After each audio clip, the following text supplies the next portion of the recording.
Jago Geerts, that was quite the performance. Second GP win in a row, your final GP win.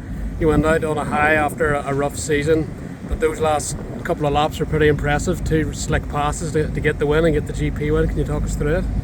Yeah, it was a really nice weekend. I felt better and better on the track every time.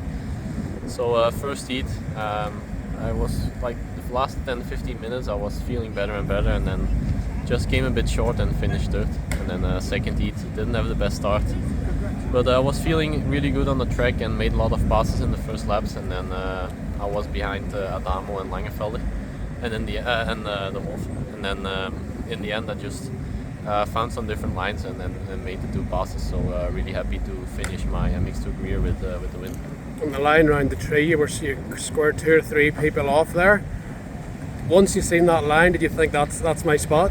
Yeah, for sure. That was like the main spot to pass for me. I found a really good line on the inside, so I was trying to keep going in that line, and then in the end I made a couple passes there, so it was quite good. It feels like the last 2 weekends you've kept your best for the second motos. You've played it pretty smart the first one. Is that the way you've thought about it, or is it just the way it happened? Yeah, that's the way it happened. I don't know. Just the last few weekends I felt better in the second heat, so it's just like I don't know why. And you got second overall. I know you don't want another second place in the championship, but it's still better than third. Was that on your mind to try and get in at least the top 3 and try and get second in the season? Yeah, the goal was to, like before the weekend, to get the second place in the championship. I think I can be really happy to finish second after 2 injuries this season. So no world title, but in the end I think I can be happy with my second place this season. I was speaking to Stefan Everts on Friday, and I asked him what he thought about you and having to go. He lost world titles in a bad way himself, and he says he's very impressed at how you're able to mentally come back to this pace.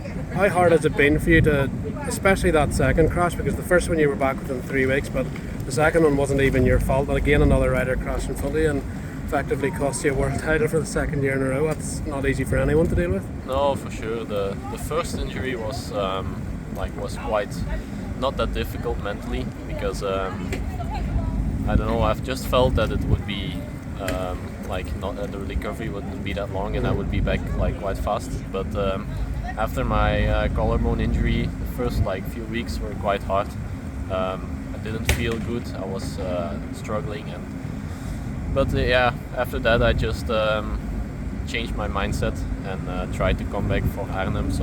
And it went really well there, and that was a really positive point. And after that, it went better and better. Do you think all this adversity that you've had in MX2 will help you in MX GP? It's obviously a very tough class, but you've been through so much. It's almost like you're almost mentally prepared for tough times. Yeah, I think I have a lot of experience now with the mentally tough times. So looking forward to switch to MX GP next year. I think also the bike will suit my riding style a bit better, so we will see how it goes. But I'm looking positive to next year.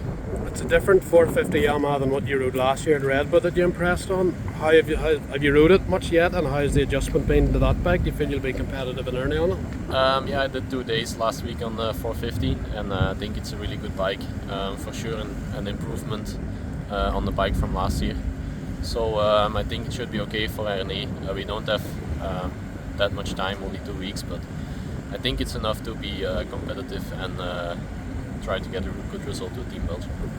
No one was able to beat Jet Lawrence in America. It looks like everyone, including Ken Roxon, is really motivated to be the first guy to beat him outdoors, and Ernie's the last chance for anyone to do that. Is that on your mind, or are you just looking to do your thing? But Jet's in front of you, I'm sure you're going to think that would be a good pass to make. Yeah, I don't know. It's I think there will be a lot of fast riders, so yeah. I just don't look to anyone in particular. Just want to do my thing and then get the best results I can.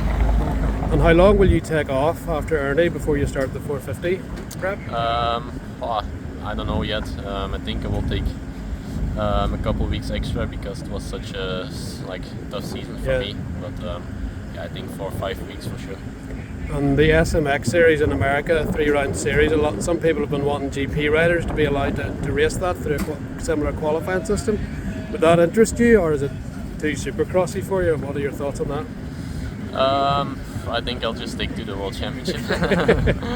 Good job, thank you, Jago.